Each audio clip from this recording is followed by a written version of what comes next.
सबसे पहले तो जानना चाहेंगे कि इस वीक आपको ऐसा क्यों गट फीलिंग आया कि आप ही घर से बेघर होने वाले हो? क्योंकि मुझे हर वीक जिसकी भी गट फीलिंग आती है वो बहुत सही होती है। इस बार मुझे अपने लिए आई और मैं एविक्ट हो गया। Was right. बट उसके बाद ही आपने ये कहा कि आपको नहीं, आपके बदले कोई और जाना चाहिए, जैसे आपने करण मुझसे का नाम लिया। मुझसे पूछा गया कि अगर आप नहीं तो कौन, तो मैंने करण का नाम दिया। ओके, उसके अलावा ऑफ कोर्स हम जानना चाहेंगे बाहर आने के बाद आपकी जो एक रिलेशनशिप को क्लैरिफिकेशन मिली है। मेरे रिलेशनशिप को क्लैरिफिकेशन की ज़रूरत बिल्कुल भी नहीं थी, क्योंकि मुझे अपने रिलेशनशिप पे बहुत ज़्यादा भरोसा है। इट्स जस्ट दैट उस पॉइंट पे पूरे इंटरव्यू के बीच में से उठा के जो चीज़ बोल दी गई थी, मैं काफ़ी ज़्यादा इमोशनल हो गई थी। But then I was back again. मैंने उस चीज़ का कभी उसके बाद दोबारा जिक्र नहीं किया अगले दिन से, बिकॉज मुझे अपने रिलेशनशिप पे पूरा भरोसा है।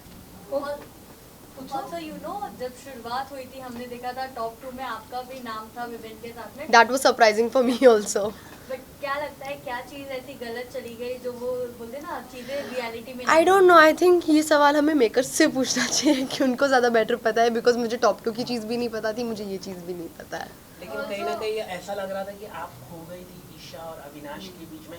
आप थोड़े से आपने नायरा से बात करने की कोशिश की, आपने मैंने कोशिश नहीं की, मैंने बात की। किया आपने, लेकिन कहीं ना कहीं उनके बीच में आप खो गई। ऐसा आप अगर आप देखें कन्वर सर ने भी माना कि कहीं ना कहीं आप वो ग्रुप के वजह से ये आज आप इतना आउट हुई है। मैं डेफिनेटली ये नहीं कहूँगी कि मैं ग्रुप की वजह से आउट हुई हूँ। ये कहना तो बहुत ही ज़्यादा गलत हो जाएगा कि मैं ग्रुप की वजह से आउट हुई हूँ। क्योंकि आप सबसे बात करते थे, आप सबसे बात करते थे। अगर हम देखें पूरे बिग बॉस में सबसे मिलाकर आप बात करते थे, लेकिन कहीं ना कहीं ईशा और अविनाश के वजह से आप ये थोड़ा बैकआउट हुआ है आपका। आई डोंट रियली नो कि अभी मैंने एपिसोड्स नहीं देखे हैं, मुझे नहीं पता क्या कितना दिखाया गया है, क्या कितना नहीं दिखाया गया है। इस चीज़ पे मैं कमेंट कर सकती हूँ एपिसोड्स देखने के बाद की, और मैं क्लैरिफाई कर सकती हूँ एपिसोड्स देखने के बाद कि किसको जिसको भी जो कुछ भी लग रहा है वो क्यों लग रहा है। ईशा शो में आपको वुमन कार्ड भी खेलते हुए देखा गया है, इसके अलावा बीचिंग करते हुए भी काफ़ी ज़्यादा। पहले तो मेरा नाम आप ठीक से ले लीजिए। सॉरी। Thank you. हाँ, आप आपका क्वेश्चन। हाँ, तो आपको शो में बीचिंग करते हुए भी काफ़ी ज़्यादा बीचिंग करते हुए मुझे नहीं देखा गया है। मैं लोगों के बारे में बात कर रही थी। हाँ, मैं लोगों को ऑब्ज़र्व कर रही थी।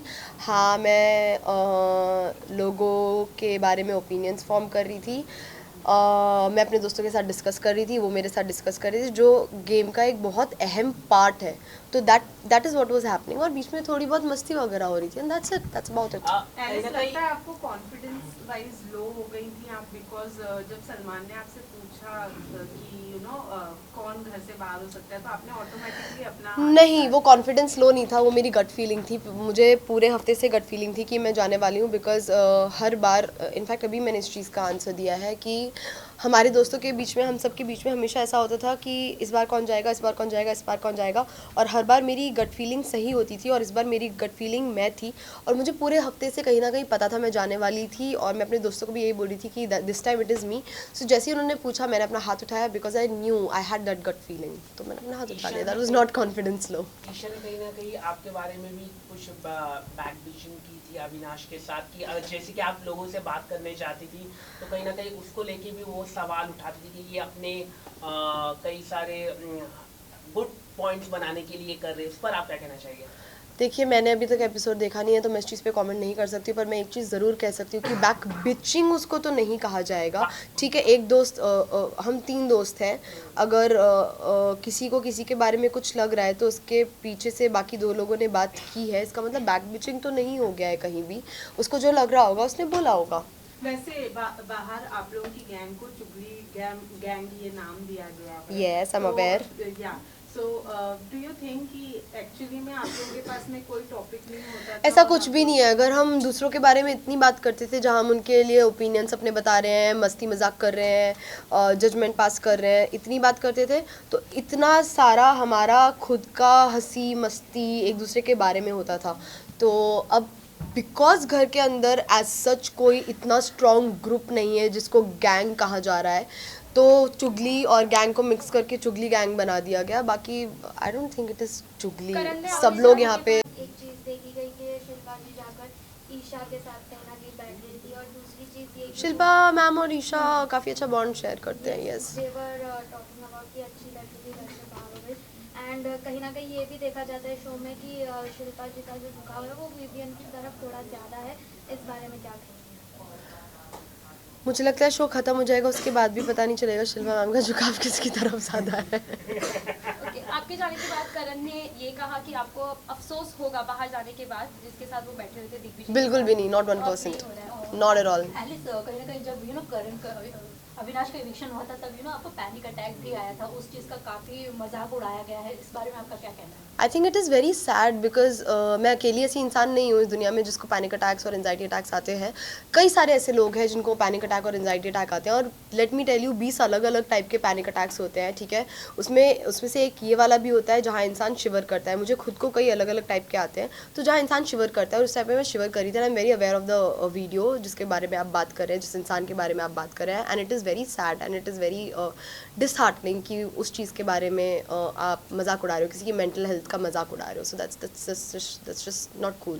वैसे आपके इविक्शन से विवियन थोड़े सैड नहीं नजर आए, उनका बहुत ही कैजुअल रिएक्शन था आपके इविक्शन के बाद। What do you want to से?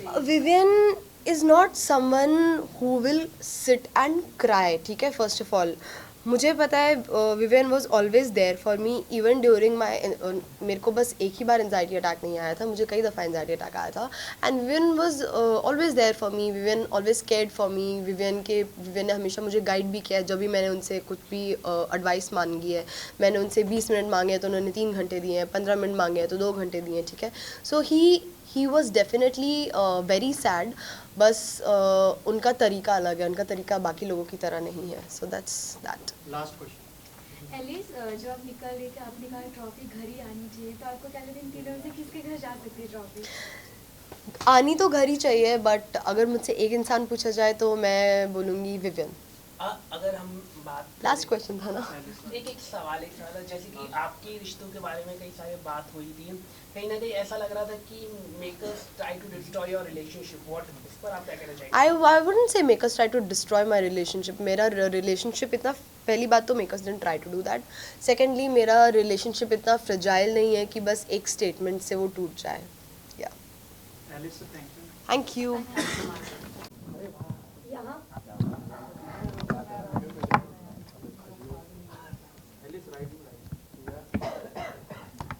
Alice, one look this side, center. Center look. Wait ma'am. Madam यहाँ पर Done?